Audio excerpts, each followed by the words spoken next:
basically, with an upgraded jungle. I completely agree. And, I mean, with all the mid-priority away from the Victor, Yukal's probably just going to get that again anyways. He's comfortable on it, and it works well with this. The scaling is good with the Kai'Sa. So KT just play another safe game where they scale to the late game. I'm going to see... It's a trap. I just wouldn't do it, but they're going to. So that's fine. I guess you can do, like, the dive bomb with the Quinn flying on in there with an orb. You know, you collect that, and then you can do the Sky Striker or whatever with the shockwave around you. But I don't know whether I like it quite as much as Galio is being considered right now for the mid. Yukal's looking for a solo kill here. Summit's on his way. Yep, and he's surrounded by 5 people. Flashes forward, Fate, one more auto, and he will be able to get first blood, but he can't get there. Everyone collapses, and Yukal maybe a little bit overexcited after his player of the game performance in game 1. Yeah, just without having any vision in the river. And also, it's actually 6 gold behind at the moment. No! All of that 6 gold, as here's the flash solar flare, and that's another dead Yukal. Oh dear, he really did put a target on the back of his head. Looks like he forgot how to play mid again. His memories are gone. Now Fate's got him. Yeah. Now, I mean, you have to respect this comp. It's extremely deadly. Would have liked to have it. Well, there's a Weaver's Wall, and this Crocodile is dead, guys. There's no real 2 ways about it. Not even much of a health bar to be sacrificed in order to get there, and they're going to be able to augment this with a turret. KT, great macro play as well as a good pick. Yeah. The trade-off being the turret take here in the top lane. Before starting to win some fights as Doran with his Harrier just scouting the area. Teleport will come in as it's Croco that secures it once again. It's Soul Point as Effort dives on into the back line. Tower's going to fall down as well because of the Rift Herald, but Fate gets himself into the back of the fight. Hybrid having to flash, and now the Samira gets in amongst it, but Shockwave was held onto. Now Zeus gets forward as Yukal's trying to keep them alive, but he can't really do it. Croco now fighting the Orianna, but Yukal's very strong, and Doran off to the side trying to fight this one out as well, but it is still going to be a one fight for Liv Sandbox, and they got the Dragon. Yukal now going to be jumped on by Croco. He is going to survive. Flash forward once again, and once again not able to do quite enough as this fight is going on for so damn long. There's a blast cone here for Doran to use as he uses it to get rid of Summit, but he can't get rid of the kitty cat, who is going to die by the looks of things. Now Summit finds himself in an alcove, and he will be taken down. And I think that might even out the trade. Home for a few moments. Oh, there's now KT with some position, but in goes the Solar Flare. Only getting a bit of a slow onto Yukal, who can now regain control. 3-man Shockwave right on the back line, but it hasn't actually locked anyone down. Heroic exit just to keep everyone alive. And the Weaver's Wall is going to split up the fight. Hybrid utilizing it now to lock down the Samira, and the entire bottom lane probably going to fall here. The Void Seeker, will it actually come out? The answer's no.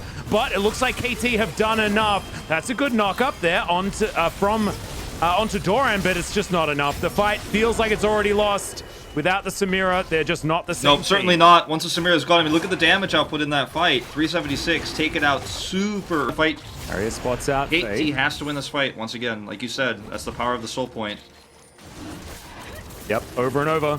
Every time it gets easier, I guess, because you do have yourself an Infernal Drake, you know, augmenting your stats, but now KT in position. The Drake's going to reset, though. This is going to be a 50-50. As Hybrid's getting poked out, these spears are powerful. As into the backline, there's the Shockwave! Special cow delivery, I love it! But the Infernal Soul does go over to Liv Sandbox. The fight is not over yet, but maybe it's beginning because the Samira is gone. Croco is gone. The other Croco, he's about to leave as well. As now Fate, he's trying to get out of there. And Effort is as well, but no damage is left over. Blank? Okay, he's got his Zonyas. He'll be fine. As Fate, maybe not so much. He won't be fine, actually. He's dead, but still they're going to win out this fight. They're probably going to get themselves an ace, as Doran is going to chase Effort to the ends of the earth. That's a double kill for the Quinn, and this may just be the game. They're trying to push for it here. The inhibitor is shoved down already, and they're just looking at finishing this game. I mean, they were potentially thinking about it, but with the low death timers, and we're still only 28 minutes into the game, they're going to perhaps try to convert this into another Baron. With the pressure in the bot lane on the bot inhibitor turret and the mid inhibitor being down, they could perhaps reset for a Baron play. The timing of this is actually really unfortunate for KT because, as you mentioned, they lose the Infernal Soul. It's stolen away. Kroko with another great steal on this Nidalee. Look at how far away he is. He just goes right back in the Panther form. Is gonna, or cat form, whatever that's supposed to be, and then steals it away. Yeah, you know, it's Panther-esque. Maybe a Jaguar, I don't know. Depends which skin you use. Yeah, it depends. Good call. But yeah, I mean, the engage here with the... There might have been a window. Weaver's Wall going to come through as Samira going to be able to block it off, as you can see right there. But in the back of the fight, you can see Kroko just going to be taken down by Doran. He's so strong on this Quinn. His effort also going to feel the pain. And now Zeus just frontlining. Summit trying to do the same thing, but he's in and he's out. The heroic entrance, not looking so heroic, just looking a bit silly. As now we've got the Samira trying to pop off, but she's too far behind. And that's the fight we were talking about. It came in pretty quickly, and KT will this time win the game. She's too far behind. She's not in position. And KT trying to set up for that Baron take. They had the vision control there. Liv Sandbox felt the pressure. They walked in, but they didn't get to take the fight on their terms. And that's what happens if you're a Samira that's behind. You end up being the last one to come into a team fight where it's already over before you get to pop off. And that's the end of it. It's going to be KT stealing this win again in the late game. It's going to be a 2-0. Yeah. And that's going to be the double from Doran as well, saving the Quinn. 9, 1, and 8 in the end of this one. I wasn't convinced of the Quinn pick at the beginning of the game. I don't know whether I still am, but damn, that's one hell of a scoreline. Doran was able to actually team fight much better than what I was expecting, right? Often you see Quinn's thrown into a side lane, but this was Quinn finding a flank with all that extra movement speed that he was able to get. And Kroko in that last fight did absolutely nothing because the bird of prey came down from the sky and snapped him up like he was a frog or a lizard or something like that. Indeed.